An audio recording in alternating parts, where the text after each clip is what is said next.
Bonjour à tous, bienvenue à cette première table ronde. Je suis Jean-Marc Jeunesse, rédacteur en chef d'achatpublic.info, le magazine en ligne indispensable si on veut tout savoir sur la commande publique dans ses volets à la fois réglementaires, économiques et professionnels. Merci d'être présent à cette table ronde. Je vous rappelle que vous êtes filmés, donc soyez sages, tenez-vous bien, que vous pourrez suivre sur le site du BI 2024 les retransmissions. Nous allons parler, faire un point d'étape sur l'achat public vert, écologique, durable, le terme peu importe.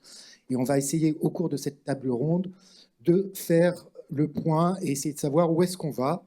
Et avec cette table ronde, au cours de cette table ronde, nous aurons le plaisir, et le vrai plaisir, le réel plaisir d'accueillir notamment, mais je commence par elle parce qu'elle vient de loin, Madame Malou von Popta. Bonjour Malou, qui est conseillère principale en passation des marchés, ambassadrice de la RSE au sein de la coopération en matière de marchés publics au ministère de l'Intérieur et des Relations du Royaume des Pays-Bas. J'adore dire Royaume des Pays-Bas. Pour un Français, c'est bienvenue en France et merci d'être là. Nous écouterons aussi la voix de la Commission par la voix de Madame, j'ai perdu ma page évidemment, Emmanuelle Maire qui est en visio, qui va apparaître. Qui est chef d'unité production, produits et consommation durable à la Direction générale de l'environnement à la Commission européenne. Bonjour Madame Maire, elle est là. Bonjour à tous. Superbe, merci d'être avec nous, vous êtes avec vous aussi, remarquez. Et puis nous écouterons aussi Monsieur Anthony Poulain, que je salue, que je remercie, parce que c'était difficile pour lui de venir ici, c'était prévu initialement, mais il a des contraintes. Monsieur Poulain, vous êtes adjoint à la mairie de Besançon, en charge des finances, de la commande publique, du développement durable et de la coordination des actions de résilience et chargé d'enseignement à l'Université de Franche-Comté, que nous saluons. Alors, pour préparer cette table ronde, on va suivre une ligne assez logique, on va suivre la pyramide un peu de Kelsen, on va partir de l'Europe, et puis comme on a une puissance invitée, on écoutera ce qui se passe aux Pays-Bas et on terminera donc en France, en Franche-Comté avec Monsieur Poulain. Vous avez la possibilité sur l'application colloquebi.fr de poser vos questions. Moi, je les vois normalement apparaître ici. Il y a une retranscription en anglais pour Madame Popta. Because if I speak English, nobody will understand. I'm sorry about my English. It's fine. On va peut-être commencer avec la Commission. Vous êtes là, vous êtes derrière moi, mais vous êtes à côté de moi, il faut que je m'y fasse. Est-ce que vous pouvez nous dire, Madame Maire, et il y a beaucoup de questions en France en ce moment sur la commande publique, est-ce que vous pouvez nous dire, nous rappeler d'où on vient et peut-être nous dire que prépare la Commission en matière d'achat public durable? La parole est à vous, je vous écoute, je vous vois, magnifique. Je vous remercie. Bonjour Jean-Marc, bonjour à tous et à tous. Je suis très contente de pouvoir m'adresser à vous aujourd'hui sur la commande publique verte et durable. Et je vous remercie de cette opportunité parce que effectivement la commande publique est extrêmement importante au niveau de l'Union européenne. Les dépenses publiques travaux en biens et en services représentent environ 2 000 milliards d'euros de dépenses par an. C'est une part significative du produit intérieur brut européen, environ 14%. Donc c'est un montant absolument considérable de ressources économiques qui est disponible chaque année dans le système économique de l'Union européenne. Et dans certains domaines, tels que la santé, la construction, les transports, les acheteurs publics représentent une part importante du marché. Mais au-delà de l'importance économique, les activités qui sont menées par les autorités publiques ont également un impact significatif sur l'environnement. Plusieurs études de recherche indiquent que la consommation et les investissements publics représentent plus de 30% de l'empreinte carbone de certains États membres. Donc pour nous, la commande publique est un outil majeur pour favoriser la transformation de notre économie vers la durabilité en général et surtout vers l'économie circulaire. Donc pour sortir du modèle actuel, linéaire, où on produit, on consomme et on jette. Pour nous, la commande publique, c'est aussi une grande opportunité de donner un coup d'accélérateur aux entreprises vertes. Mais nous savons tous que réduire l'impact environnemental des marchés publics est un réel défi et que les obstacles sont déjà bien identifiés. Ça va du manque d'expertise juridique dans l'application des critères environnementaux jusqu'à la difficulté de professionnaliser ces systèmes. C'est également une opportunité significative. Pour aider à cette transformation, nous sommes partis au départ d'une approche de soutien à une commande publique verte volontaire. Comment est-ce qu'on a réussi à faire ça? En mettant à la disposition des acheteurs publics des guides sur comment acheter. Comment acheter dans le domaine de la construction, l'alimentation, la restauration, les équipements informatiques ou le transport routier. Donc, ces guides de commande publique qui sont applicables à certains produits peuvent être consultés sur le site internet de la Direction générale de l'environnement de la Commission européenne. Et par exemple, on est en train de mettre à jour un guide sur les bâtiments. Comment acheter des bâtiments verts, avec deux niveaux d'ambition, un niveau très ambitieux ou un niveau moins ambitieux, mais peut-être plus faisable pour certains acheteurs publics. En parallèle, on a mis en place un système d'assistance avec des bonnes pratiques qui peuvent être utilisées par les acheteurs publics, ainsi qu'un guide qui s'appelle Acheter vert, Buying Greens, qui explique comment inclure des exigences environnementales dans un contrat en vertu de la législation actuelle de l'Union européenne sur les marchés publics.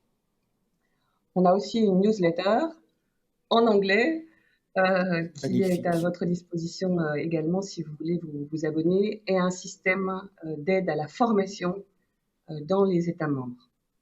Donc on est vraiment parti d'une approche volontaire qui existe depuis plusieurs années. Mais il y a à peu près 5 ans, au moment du pacte vert européen, on s'est rendu compte que l'approche volontaire n'était pas suffisante si on voulait utiliser ce levier de la commande publique. Donc, dans le cadre du pacte vert et du plan d'action européen sur l'économie circulaire, on a décidé d'agir via une approche obligatoire. Donc, pas une révision des directives sur les marchés publics, mais on a utilisé un certain nombre de révisions de législation sectorielle dans le niveau européen pour pousser à des critères obligatoires d'achat vert. Et donc plusieurs textes législatifs viennent d'être adoptés au cours des derniers mois, donc vraiment en 2024, il y en a encore quelques-uns qui sont en cours d'adoption, et qui transcrivent cette approche obligatoire des marchés publics. Je vous donne quelques exemples. Tout d'abord, le règlement sur l'éco-conception pour les produits durables. On a maintenant un règlement qui va nous permettre de définir les produits verts qui peuvent être mis sur le marché européen ou qui ne peuvent pas l'être. Et dans ce contexte-là, il y a des articles spécifiques qui vont permettre de demander aux acheteurs publics européens, partout en Europe, d'acheter les produits les plus verts du marché dans leur catégorie. Donc on travaille, ça va se faire progressivement et on travaille par catégorie de produits. Par exemple, les textiles. Qu'est-ce qu'un textile vert? Qu'est-ce qui ne pourra plus être mis sur le marché? Et qu'est-ce qui devrait être acheté en priorité par la commande publique? Deuxième exemple, les produits de construction. On est en train de réviser le règlement sur les produits de construction pour qu'une fois qu'on a défini quels sont les produits verts de construction, on puisse aussi obliger les acheteurs publics à acheter des produits de construction verts. Je vous donne encore un troisième exemple. C'est un règlement qui va être publié demain au journal officiel sur les technologies vertes industrielles, donc par exemple les panneaux solaires, les éoliennes, les pompes à chaleur. Là encore, pour la première fois, on a des dispositions sur les marchés publics qui obligeront à acheter vert. Donc ça ne va pas se faire du jour au lendemain, mais en tout cas, toutes les fondations ont été posées au cours de ces derniers mois pour avancer. Il faudra adopter des actes qu'on appelle secondaires, pour lesquels on aura vraiment besoin de l'aide de tous les acheteurs publics, des entreprises, des hommes politiques, de tous ceux qui sont intéressés par cette thématique. Donc, je voudrais conclure cette première intervention en vous encourageant à profiter pleinement de ces outils qui contribuent à ouvrir la voie à des achats publics plus verts pour un monde plus durable. Merci. Merci, Madame Maire. Je résume le message essentiel, hein, c'est comme ça qu'on dit chez nous. Le message essentiel, c'est de dire que là, il y a véritablement un changement d'approche de la part de la Commission. On passe de l'incitatif à l'obligatoire. On va demander aux acheteurs publics, on va leur demander, on va les orienter vers des obligations d'achat selon des sur des segments d'achat. Vous pouvez nous en dire plus alors si j'ai bien compris, c'est le NZIA qui entre en vigueur donc demain. On se demandait hier quand est-ce qu'il était publié, donc il est publié demain. On a un scoop, on a le premier scoop du BIS, c'est demain le NZIA. Donc concrètement, comment ça va se passer? Je veux acheter quelque chose, mais je suis contraint. Alors est-ce que les acheteurs publics vont accepter qu'on les contraigne? C'est pas forcément acquis. De privilégier tel ou tel produit. C'est comme ça que ça marche. Exactement. Donc, au premier point, ce n'est pas uniquement la position de la Commission européenne. Hein. On a fait une proposition au Parlement européen et aux 27 États membres, et ça vient d'être agréé, ça va rentrer en vigueur d'ici peu. Donc, il y a vraiment un consensus européen sur cette approche. Alors, l'objectif global, c'est vraiment de soutenir les technologies industrielles en Europe pour atteindre l'objectif de neutralité climatique en 2050. Donc, il va falloir déployer ces technologies à hauteur de 40% d'ici à 2030 par toute une série d'actions. Par exemple, simplifier les conditions d'investissement, les procédures de permis, créer des vallées qui soient spécialisées avec des centres industriels dans ces technologies et avoir une formation de 100 000 personnes sur 3 ans. L'objectif, c'est vraiment d'éviter de nouvelles dépendances par rapport à des pays tiers et de booster l'activité économique sur toute une série de technologies. Panneaux solaires, éoliennes, pompes à chaleur, batteries, électrolyseurs, technologies nucléaires, hydrogène, biogaz, biométhane, captage et stockage du carbone. Et donc, dans ce contexte-là, pour donner ce coup d'accélérateur, l'idée des dispositions sur la commande publique, c'est que les critères autres que le prix vont devoir rentrer en ligne de compte dans l'octroi du marché public. Donc, il y aura des exigences au niveau de la durabilité environnementale, mais également au niveau de la résilience. C'est-à-dire que si on a un niveau de dépendance vis-à-vis d'un pays tiers qui est trop élevé, à partir de ce moment-là, de vraiment avoir une emphase aussi sur la résilience, en plus de la durabilité environnementale. Donc, ce sont des textes qui ont été débattus par tous les Européens au cours des 2 dernières années et qui vont progressivement devenir la réalité de nos achats publics. C'est quand même un gros changement de philosophie. Donc, tout passe par des règlements maintenant. On n'a plus de directives. Parce que je viendrai à une question sur... Moi, je vais la poser maintenant, ma question. Vous changez les directives ou pas, vous les améliorez? On en a parlé déjà ce matin à la table ronde. Hein. Il y a des fortes demandes de la part d'acheteurs publics français, mais je pense, on verra avec aux Pays-Bas si c'est le cas aussi, mais de renforcer notamment la possibilité de faciliter l'achat local par des critères géographiques. Alors, ma question, qui est en 2 questions, c'est on va réviser les directives ou pas, notamment pour tenir compte d'un contexte qui a changé depuis 2014. Et puis, est-ce que vous allez entendre les demandes de renforcement on va dire, de localisation de l'achat durable, pour être correct? Oui, tout à fait. Tout d'abord, sur la question générale, est-ce qu'on va réviser les directives marché public européen? Pour le moment, comme vous le savez, on est dans une grande phase de changement politique au niveau européen sur base des élections du Parlement européen. Et donc, on attend la nomination de la nouvelle commission qui devrait intervenir au mois de novembre, sur base notamment de la désignation des top jobs, comme on dit ici à Bruxelles, Vous êtes peut-être candidate? dans les jours qui viennent, puisque les chefs d'État et de gouvernement se réunissent aujourd'hui et demain. Donc, ce sera à eux de décider, voilà, de l'approche stratégique qu'ils veulent prendre en règle générale, et évidemment sur la révision des directives marché public. Pour le moment, le fait qu'on n'ait pas révisé les directives marché public ne nous a pas empêché de pousser la commande verte, encore une fois, via des législations sectorielles, comme par exemple l'éco-conception des produits durables ou le règlement sur les technologies net zéro. Maintenant, sur la deuxième question qui relève des achats locaux, pour nous, l'important, c'est de vraiment trouver l'équilibre entre l'exigence de non-discrimination entre Européens et faire des achats locaux. Et cet équilibre, il est déjà possible en concevant des procédures et des critères de passation de marché public qui soient appropriés. Donc, par exemple, un acheteur public peut introduire certaines conditions de livraison, certains soutiens au contact à la vente, certaines dispositions sur la qualité des méthodes de production ou la participation de personnes défavorisées à l'exécution de contrats.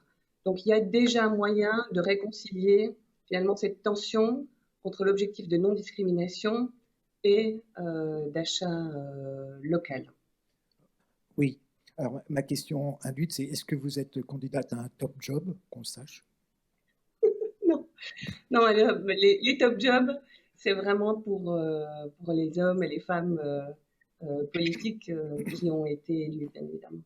Alors, j'ai une question. Est-ce que ça serait pas plus simple plutôt que d'utiliser, et c'est très bien d'utiliser le volet social durable de l'achat public, mais est-ce que ça serait plus simple, peut-être pas plus simple, de lâcher un peu de l'est sur des critères géographiques véritablement c'est une entorse majeure ou on continue à utiliser des trucs et astuces? Écoutez, la question, c'est que les entreprises, si je prends la région de Bordeaux ou la région de Franche-Comté, évidemment, les entreprises locales ont intérêt à avoir accès au marché public de la région Bourgogne-Franche-Comté, mais elles ont évidemment également intérêt à avoir accès au marché public de la région D'à côté. voisines, Auvergne-Rhône-Alpes par exemple, Grand Est, ou surtout là où il y a de l'argent aussi pour la commande publique dans des États qui ont des demandes fortes. Donc si vous commencez à segmenter totalement le marché européen en approche locale stricto sensu, vous compartimentez le marché et vous ne donnez pas forcément toutes les opportunités aux entreprises vertes de pointe de se déployer aussi en Europe.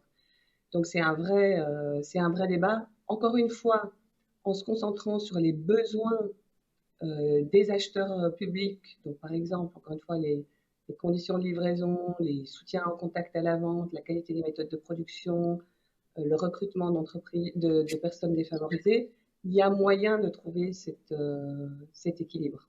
On reste Il y a sur la... également beaucoup de débats à l'heure actuelle au niveau des marchés publics au niveau européen, parce que la Cour des comptes de l'Union européenne a fait un rapport il n'y a pas très longtemps sur ce sujet, Et oui, et donc c'est au cœur des débats. bah, c'était ma question pour terminer votre interview. Ce rapport de la Cour des comptes européenne, il est un peu dur quand même vis-à-vis de, on va dire, de la législation européenne, hein. En gros, bah, la concurrence, elle n'est pas du tout assurée. Moi, serait pas du tout assurée par les directives.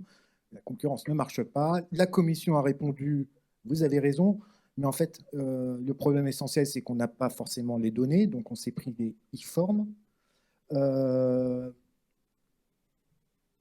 Conseil de l'Europe, ça y est, j'ai perdu mon terme, oui, vient de rendre un avis, carrément, il vous donne des directives à la Commission. En gros, vous allez m'améliorer tout ça. Vous êtes un peu fait remonter des bretelles, là. Comment vous le voyez? Qu'est-ce qui va se passer?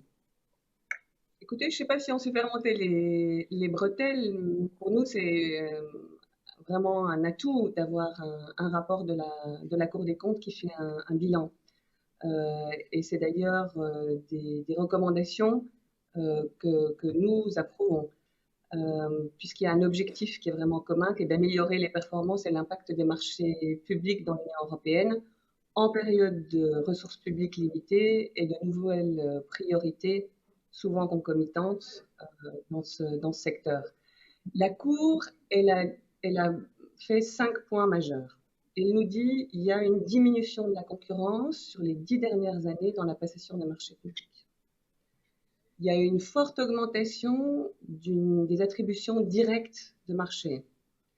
Il y a une augmentation des marchés avec un seul soumissionnaire. La proportion des marchés alloués aux PME est trop faible et le recours aux marchés stratégiques, donc environnement, social, innovation, est insuffisant. Donc, quand il y a eu ce rapport et ce bilan qui a été Pour moi, tiré, c'est une remontée les ministres brutale. d'économie au Conseil compétitivité s'en sont saisis et effectivement, ils ont demandé à la Commission européenne un plan d'action stratégique pour le nouveau mandat, une rationalisation et une amélioration des règles, une analyse approfondie du cadre existant, plus de données et plus de bonnes pratiques et une professionnalisation des acheteurs publics. Donc encore une fois, pour le moment, on est dans une phase de changement politique, mais on a effectivement beaucoup d'éléments qui seront mis à la disposition de la nouvelle commission pour décider comment elle veut aller de l'avant. Merci beaucoup, Madame Maire, d'avoir répondu avec franchise à ces questions, parfois un petit peu méchantes, mais on vous aime tous. On va passer du côté du royaume des Pays-Bas. Bonjour, Madame Popta, Malouven Popta. Je rappelle que vous êtes conseillère principale en passation des marchés, ambassadrice de la RSE au sein de la coopération en matière de marchés publics au ministère de l'Intérieur et des Relations du Royaume. Est-ce que vous voulez bien, j'espère que la traduction fonctionne bien.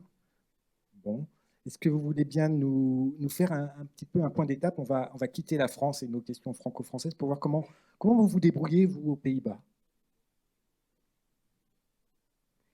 Yes, the translation works well, but I just have to wait a couple of seconds for it to finish. Yes, let me introduce myself again. I'm Malouven Popta, and I'm a senior procurement officer, public procurement officer, and a CSR ambassador. And I'm not the main ambassador. That's maybe too much credit for my role. We work together with a team, and I work for the Dutch Ministry of Interior and Kingdom Relations.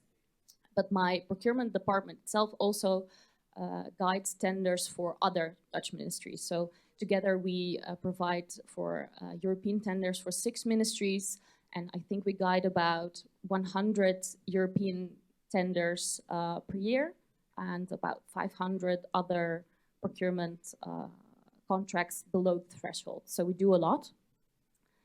And let me give you a bit of a background how things work in the Netherlands. With other EU member states, we have committed to reducing our CO2 emissions by 2030 with 55% and become circular in 2030. So our ministries have translated this national policy into their own action plans, sustainability action plans, and maybe it is a bit similar as the SPASR plans, which have been mentioned before. I would have to check it, but it sounded like it was the same. And we as procurement officers are responsible to translate those action plans into the European tenders itself.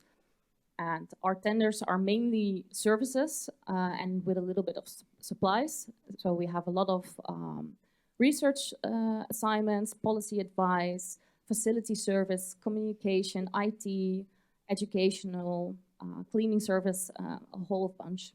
But we do not do construction, so the roads, etc., that's located with another department.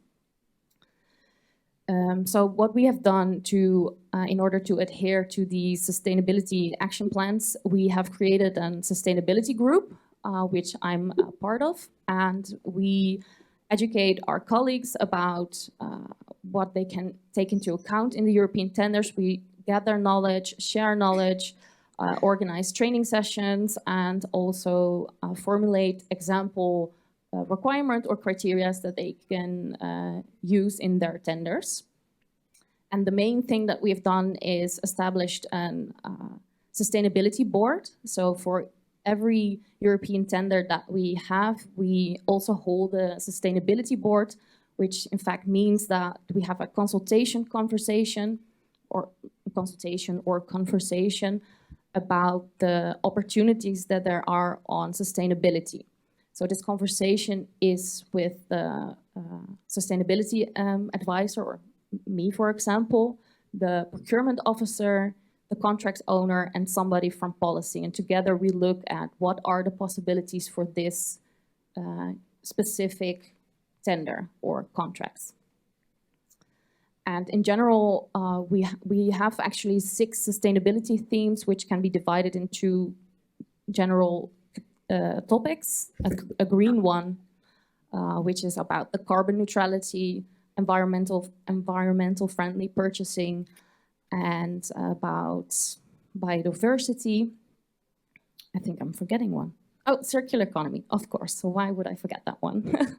Main topic of today. And the other category is more social, and that is about including people with a distance to the labor market, diversity and inclusion, and also social conditions in the global supply chain. But today I will focus on carbon neutrality, climate neutrality, and circular economy. So let me first begin with how we incorporate carbon neutrality or climate neutrality into our tenders. We have the CO2 performance ladder, which is a CO2 management tool, which helps organizations to map their CO2 emissions and also help to formulate strategies or measures to reduce the CO2 emissions. And at the same time, it's also a procurement tool that we can incorporate into our tenders. The performance ladder consists out of 5 different levels. With the first 3 levels, they consist mainly about mapping the CO2 emissions of the organization themselves. So the energy, the housing, what is in their direct influence. And the other 2 levels, so 4 and 5, are about beyond their own level, so about the greater supply chain that they are in, and they would also have to look at the CO2 emissions from their subcontractors, for example. And we can incorporate this tool into our tenders in 2 main ways. So either we set it as a requirement in the contract phase. So if you are the winner of the tender, they would have to reach level 3 in the first year of the contract. We mostly ask for level 3 because this is fairly obtainable.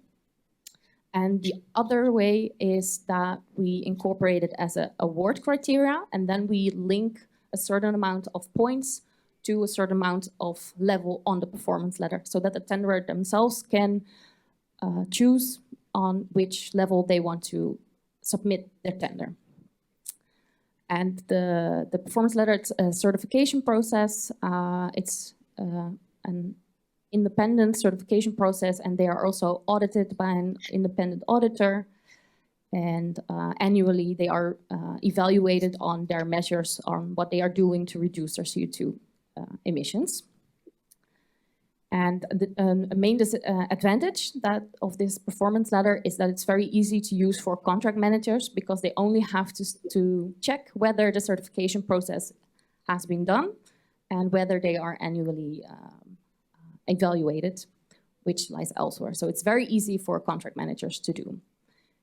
Perhaps a small disadvantage would be that although it is an independent foundation that regulates this certification, we do create somewhat of a monopoly position for this foundation. So that's maybe something we have to take into account into the future. But nonetheless, we are also certified ourselves. So the ministries themselves are also certified. So it's not only about asking our tenderers to make a contribution, we also have to do the same. So that's one of the main things that we do. Another way we include carbon neutrality is when we look at tenders with a large mobility factor. So when there are a lot of travel movements, we try to incorporate requirements either about zero emission vehicles or low emission vehicles. And the main thing that we really do is incorporate an award criteria in which the tenderer has to calculate an example route of the contract from A to B, and they would have to calculate how much CO2 they would, how much CO2 it would take for them to travel that example route, and they would also have to include measures in how they will reduce the CO2 emissions during the contract and give a perspective, like a future perspective on what would be sort of the end goal towards the end of the contract. And a third way we look at climate neutrality or carbon neutrality is by adding or by including a carbon footprint of the product or service that they are submitting. But we are currently more on the experimental phase with that. So we do see how they execute this carbon footprint, but in the contract management phase, we are still a little bit lacking on the results side. So that are the main things that we do for climate or carbon neutrality. And I will now move on to more circular economy levels that we do. First, or how we incorporate circular economy into our tenders is really by asking ourselves the question, do we really need a new product or service? Because sometimes we already have something functioning in place. We have done this just the other day with cleaning dispensers that we have. So it's the cleaning dispenser for soap and for the paper towels. We already had functioning devices in place. So we refocused the tender on maintenance and not so much about purchasing new ones. We are also looking at more functional specification instead of a technical specification. So we do this for another cleaning example, are washing machines. Some of our government buildings need to be able to wash certain linen or clothes. And instead of asking for new washing machines, we tender the assignment of being able to wash in these locations. So in that way, we try to stimulate our suppliers to come up with more sustainable solutions and, for example, supply more sustainable washing machines or refurbished or second life, etc. Do you have a question? Or yeah? Just, je vais parler anglais. Just getting shorter, please. Oh, yes. Okay. Okay, the main thing that we do on circular economy is add an award criteria in which we ask our tenderers to submit a plan on how they contribute to our goals of circular economy and link this to the R framework of refuse, reduce, and recycle. And with the sustainability board, we register for all these conversations that we have about European tenders on what themes they can apply. And we try to do this, monitor the results in the contract phase, but the contract management role is unfortunately less uniformly organized as the procurement function. So that's something that we have challenges on. Yeah. Merci beaucoup, Malou. Un grand merci de vous être prêté à l'exercice. C'est pas facile. Hein. J'aimerais revenir avec vous sur votre instrument de mesure de l'émission carbone. Pourquoi? Parce qu'en France, quand vous vous souvenez tous, la loi climat et résilience, on nous a promis des outils, on vous a promis des outils, notamment pour mesurer. Cet outil, il arrive, il est nommé, ça s'appelle Ecobalise. Il est en cours de test ou de développement au Commissariat général au développement durable, mais je ne sais pas du tout, moi, où il en est. Le système de mesure de carbone, je parle lentement pour la traduction et je remercie les traducteurs en passant. Le système de mesure du bilan carbone, il me semble avoir lu dans un excellent journal dédié à la commande publique qu'il était en phase de test en France aussi,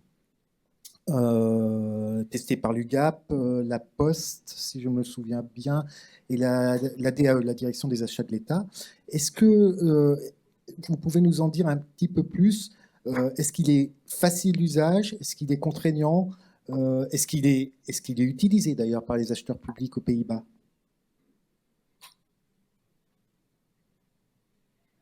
Yes, it is used by the procurement officers. We ourselves use it.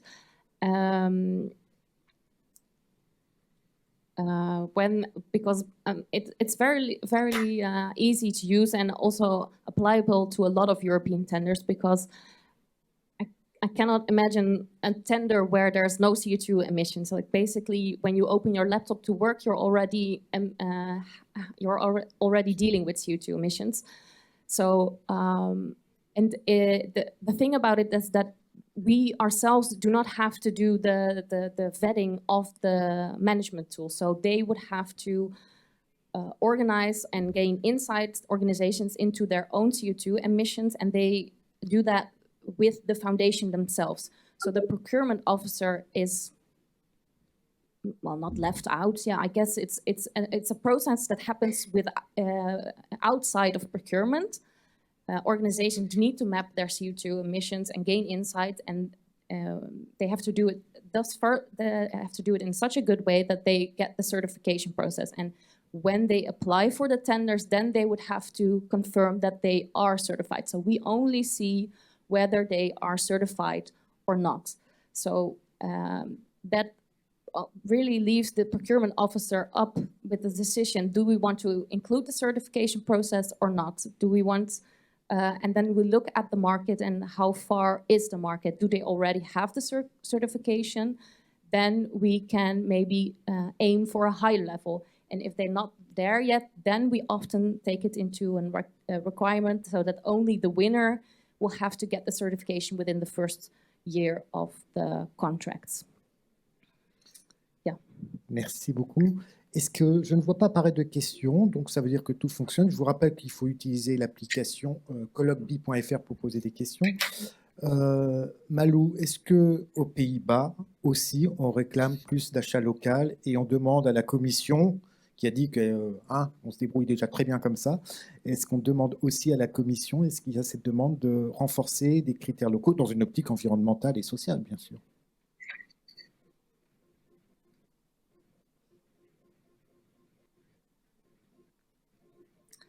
I think in the Netherlands we focus a little bit less on local procurement, mainly because the Netherlands is a bit smaller than France. So maybe we are already locally doing procurement compared to you.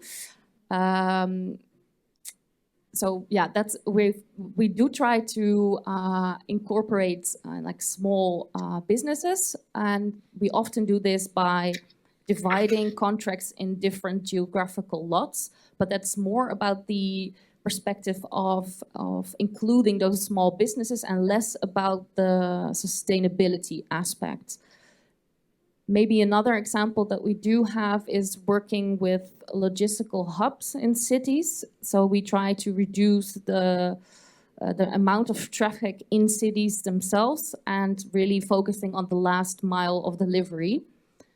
So that's maybe something we're doing locally, and I think it's also different because I work for the ministry level, and then we tend to really focus on national projects. For municipalities, it's different. If they have certain tenders, they do look more locally. That's true, yeah.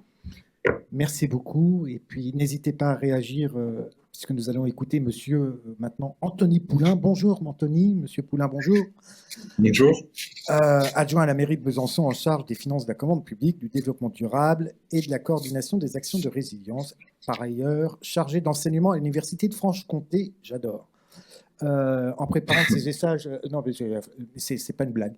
En préparant ces échanges, monsieur Poulain, vous êtes dit super convaincu. Il est maintenant impératif, je vous cite, hein, c'est pas moi, d'adopter une vision globale en 3D. Alors, c'est vachement bien, c'est joli, en 3D, sociale, économique et environnementale. Et pour en convaincre notre magnifique auditoire, vous allez nous parler de 3 choses, ou plus, hein, vous êtes entièrement libre. À partir de maintenant, je lâche la bride, hein, c'est parti, c'est pour vous. Vous allez nous parler de votre Spazer, donc je signale juste que vous l'avez adopté lorsque vous étiez en dessous du seuil de l'époque de 100 000 €. Vous allez nous parler de clause sociale pour relocaliser, pour faire plaisir à la commission. C'est social, hein, c'est pas local, c'est social. Et puis, vous allez nous parler d'une chose qui, moi, m'a particulièrement intégré, puisque vous engagez les établissements financiers hors code, en amont des contrats, dans une démarche d'achat durable. Et ça, j'ai trouvé ça assez innovant. Alors, peut-être parlez-nous de votre Spazer. Qu'est-ce qu'il a de plus que les autres? Ça, c'est la question vache.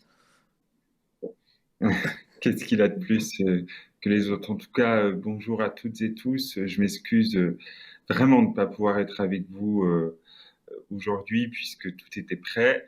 Entre-temps, il y a une dissolution et des élections à mener et je ne pouvais pas me permettre d'être plus longtemps en dehors du territoire où je suis candidat.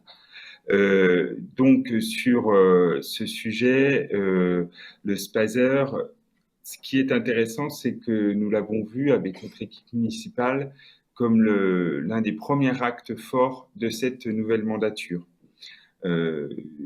Ça nous a permis d'avoir une discussion avec l'ensemble de l'équipe en se disant quelle est notre stratégie en matière d'achat et comment elle permet de traduire nos objectifs politiques, puisque très souvent, moi je fais partie d'une collectivité où les choses étaient déjà pensées, mais pas forcément structuré comme étant le levier, étant, oui, faire de l'achat réel, en fait, de l'incarnation parfois de nos politiques. C'est pour ça que ma délégation comporte à la fois la question financière et la question du développement durable et de la résilience, qui intègre la question de la commande publique. C'est que si tout ça fonctionne en synergie, bien l'effet de nos politiques et les co-bénéfices sociaux sont augmentés. Et donc, c'est vrai que le fil qu'on a, est-ce qu'il y a le Spazer moi, cette année, je vois que c'est un qui met à chaque fois de structurer les choses. Ce que j'observe, c'est qu'il y a des résultats.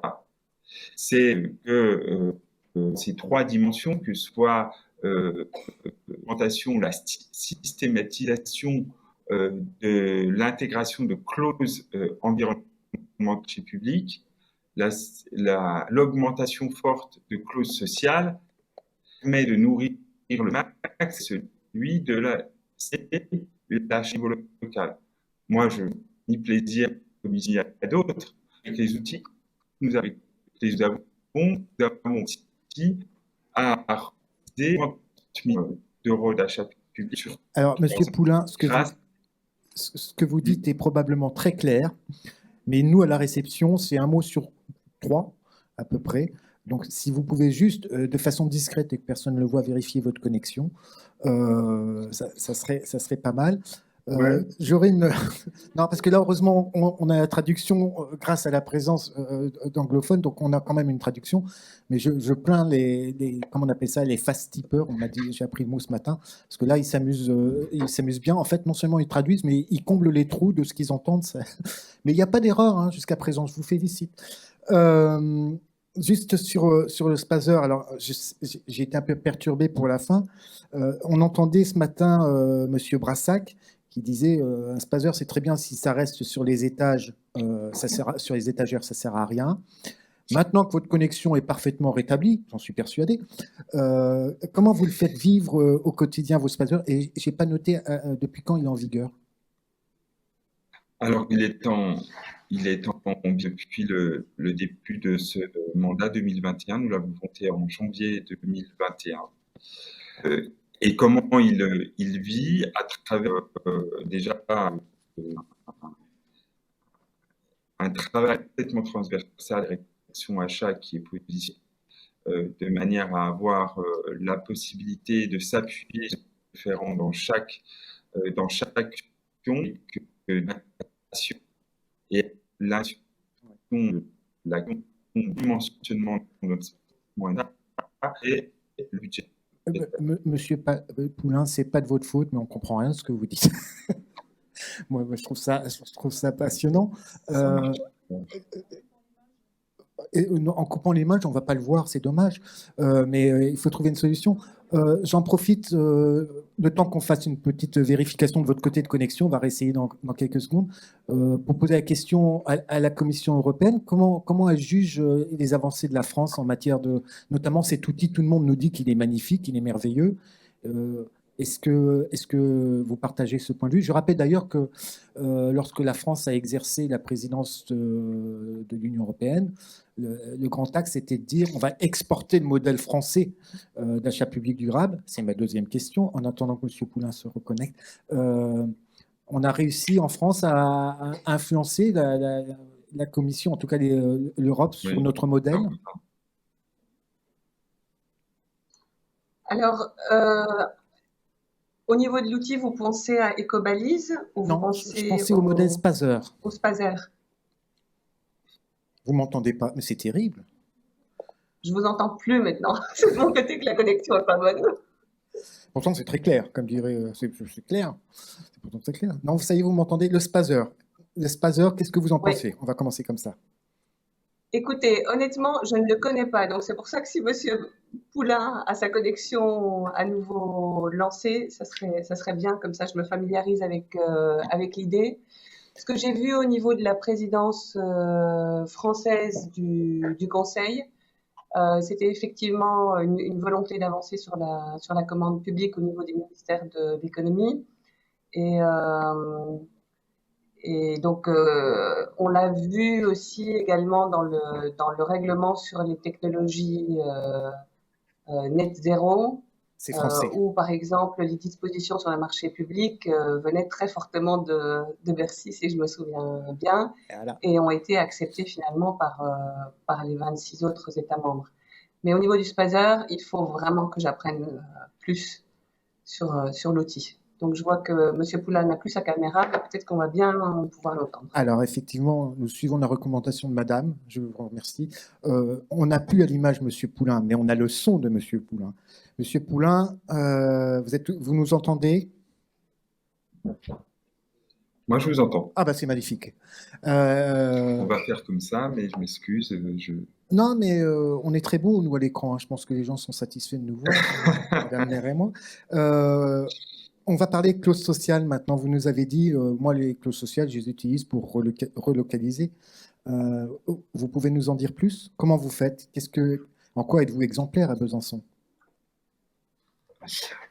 Les clauses sociales et environnementales, on les utilise véritablement, en effet, pour relocaliser en s'appuyant sur un sourcing et un dialogue permanent avec nos entreprises locaux sur ce sujet. On a des facilitateurs de clauses que nous avons recrutés et qui nous permettent donc c'est de la ressources humaines, mais qui est stratégique derrière puisque ça fait vivre nos entreprises locales. Et donc nous, à chaque marché, nous posons ces questions de quelle est la clause la plus pertinente d'un point de vue social et d'un point de vue environnemental. On ne peut pas tout closer d'un point de vue social. On peut quasiment tout closer d'un point de vue environnemental, puisque 85% de notre commande publique est aujourd'hui closée d'un point de vue environnemental. Et tout ça participe d'une même dynamique, puisque c'est, je le disais tout à l'heure, mon Dieu, mais 30 ans que nous avons relocalisé en matière. Vraiment un travail aussi de formation de nos agents, de quasiment sur le bien acheter, c'est-à-dire que ça a nécessité parfois qu'il y ait des produits ou des volumes que l'on pose différemment. On achète moins mais plus stratégique. Il y a un impact coût qui est certain sur de nombreux segments de produits, mais pour autant, on voit que si nous nous alignons au niveau d'un territoire, au niveau plus global, national ou européen, sur des segments entiers de marché public, eh bien, ça permet derrière de faire baisser un certain nombre de coûts. Et donc de mieux structurer l'ensemble de la filière économique. En tout cas, nous avons fait de la commande publique un levier de transformation de notre économie mondiale. Et c'est certain que parfois plus de souplesse, plus de questionnement en la matière d'ajustement sur certaines denrées, notamment les denrées alimentaires, je pense à celle-là particulièrement, nous permettrait d'aller encore plus loin. puisque même si aujourd'hui un marché sur 2 de la ville de Besançon est attribué à des entreprises du Grand Besançon, je suis convaincu que nous pourrions aller beaucoup plus dans la finesse si nous avions une réglementation qui évolue en la matière. Mais il ne faudrait pas que le critère local se fasse aussi au détriment de la durabilité, parce que c'est tout ça qui doit dialoguer ensemble. En tout cas, on observe que quand on a des critères sociaux et environnementaux ambitieux, eh bien, nous avons aussi des entreprises locales qui répondent, ce qui signifie que sur nos territoires, cette transformation écologique, elle est déjà en route. Il faut accompagner ces expérimentations-là et accompagner ces filières-là, puisque demain, ça bénéficie à l'ensemble de nos habitants, de nos entreprises, lorsqu'elles mènent des divers investissements.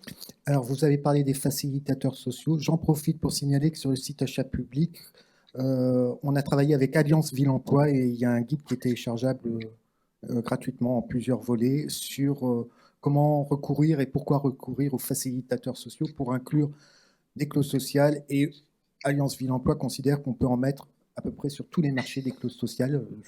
Je dis ça, donc voilà. J'ai une autre question pour vous, Monsieur Poulain. Bon, obligation de réserve, je suppose, mais quand même, je vais vous la poser, c'est comme ça. Qu'est-ce que vous demanderiez? On parle beaucoup en France de simplifier la commande publique. On parle beaucoup de simplifier la commande publique pour permettre l'accès de la commande publique aux PME. C'est bien, vous êtes élu, vous êtes même au gouvernement. Qu'est-ce que vous allez faire, vous, pour simplifier la commande publique? On est en projection, bien sûr. On est en projection, mais tu as un côté de vie assez réel dans les débats à avoir dans la période. Au gouvernement et dans le dialogue avec la Commission, moi je crois qu'il faut sortir de l'idée que la publique fait dans le cadre du simple développement de la croissance économique et du développement des échanges, mais d'intégrer thématiquement la question et de résilience des territoires. À la fois, par exemple, aborder la question du cycle de vie des achats et donc de s'outiller sur des outils similaires pour analyser les choses, objectiver un certain nombre de critères, c'est ce qui est en cours. Mais parfois, c'est compliqué parce que ça arrive là où les produits n'existent pas. Et donc, ça doit passer dans une étape préalable dans la relocalisation de certaines productions que nous n'avons pas aujourd'hui et dont nous avons besoin au quotidien. Nous avons fait l'exercice sur un certain nombre de produits textiles, de matériel de bureau, etc. Quand vous allez jusqu'au bout de l'application des critères de cycle de vie, vous vous retrouvez dans une difficulté de pouvoir choisir des produits. Et donc, vraiment, ce dialogue-là et que ces critères, l'analyse de cycle de vie, ces pratiques-là, elles soient vraiment construites avec les collectivités, avec les réalités de nos collectivités. Et puis, une question, celle des labels, peut-être que je clarifierais, dans des segments sur lesquels il n'en existe pas, par exemple, qui nous permettrait là à la fois de pousser l'organisation de secteurs économiques au pan entier sur des labels de qualité et nous amener, nous, acheteurs publics en tant que collectivité, à s'appuyer sur ces labels-là, c'est-à-dire de ne pas non plus faire reposer sur le seul acheteur public l'analyse complète de la durabilité du produit, parce que c'est le risque qui peut apparaître parfois en la matière. Merci, Monsieur Poulain. Il nous reste 1 minute 50. J'ai exactement débordé complètement. C'est pas grave.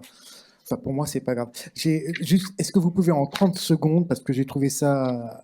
Mais on va aller vous interviewer sur Achat Public. Qu'est-ce que vous faites vis-à-vis des établissements financiers? Vous les saisissez de la question de l'achat durable, donc en amont du contrat. Comment vous avez 30 secondes. Comment vous fonctionnez? Qu'est-ce que c'est que cette histoire passionnante par ailleurs? Eh bien, très simplement, nous avons appliqué des critères du coup dans nos locaux. Il nous est apparu que lorsque nous empruntions, nous n'étions pas soumis au code de la commande publique et pour autant, secteur financier compte une part importante de sa stabilité dans les enjeux globaux et climatiques. Du coup, nous avons élaboré, mais avec d'autres collectivités qui nous ont rejoints dans cette démarche, des critères de sélection durables de nos établissements bancaires qui s'additionnent aux critères financiers. Et donc, il n'y a pas que le taux qui compte, mais il y a aussi l'engagement des établissements bancaires dans la réduction, notamment, et leur participation à la réduction du réchauffement climatique et à la non-aggravation de la situation d'un point de vue climatique et social. Donc c'est ce dialogue-là que nous menons et je pense que c'est un levier aussi important pour entrer dans une cohérence complète de la phase amont sur comment on finance à la phase aval, comment vit l'équipement. Eh bien, ça, c'est absolument essentiel, à mon avis, que de poser la question financière et la critérialisation de cette question financière. Alors, je vous rassure, on a bien entendu la fin. C'est vraiment, je pense, quelque chose à creuser, voir comment ça fonctionne, et on reviendra vers vous. Nous avons une question pour Malou. Je vais la lire sur l'écran sans mes lunettes, ce qui risque d'être compliqué. Sur quel segment d'achat et étape du cycle de vie du marché cible votre outil de mesure des émissions carbone fonctionne-t-il? À quel moment et sur quel segment d'achat?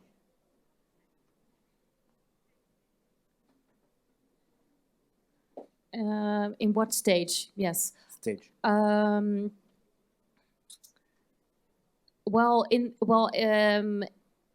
Before we tender, we look at whether it is suitable to use, if there is a link to CO2 emissions and carbon neutrality.